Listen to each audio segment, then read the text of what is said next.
Here is how the commercial real estate world works in layman's terms. Landlord is the term used to identify the owners of buildings.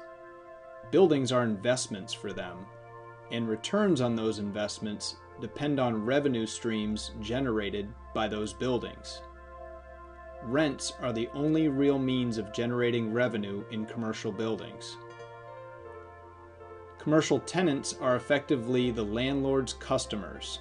They lease space in buildings owned by landlords, usually conducting business of some sort in exchange for paying rent to the landlord.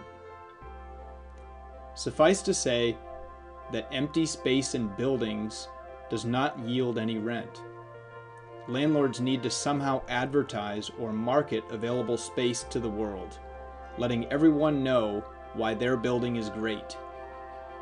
They could advertise on billboards, television, in magazines, or however they please.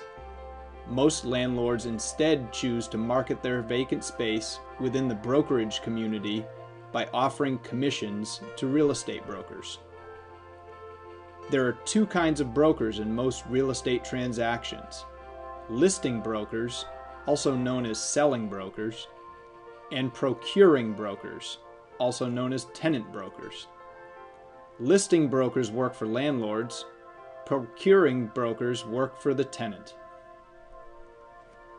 Landlords will sign a contract with a listing broker whereby the listing broker is charged with doing everything they can to find a tenant for the landlord's vacant space.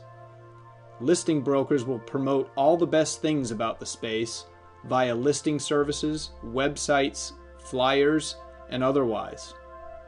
When the landlord's space is leased, the broker earns a commission based on the total lease obligation the tenant had signed up for. On the other side of the table is the procuring or tenant broker. This broker is brought on by the tenant and is charged with helping the tenant research, locate, and negotiate optimal space and arrangements for the tenant. When the tenant signs a lease, the tenant broker splits the commission offered by the landlord with the listing broker. Both brokers played a distinct role in the deal and are compensated for their work. As for the commission, the money is obligated to be paid out once the space is leased. Either the listing broker gets all the money, or if the tenant brings in representation, the money is split up between the two brokers. Wise tenants will consider two major points in this scenario. One, it doesn't make any sense nor save any money to go through the leasing process without a tenant broker.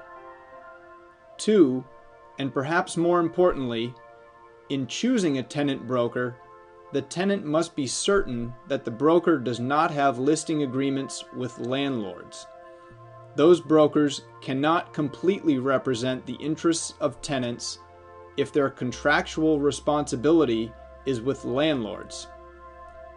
Gratis commercial leasing advisors never signs any listing agreements with landlords.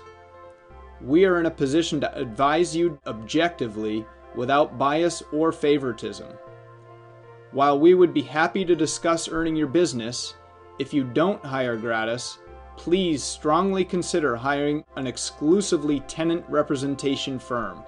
We wish you all the best of luck with your real estate.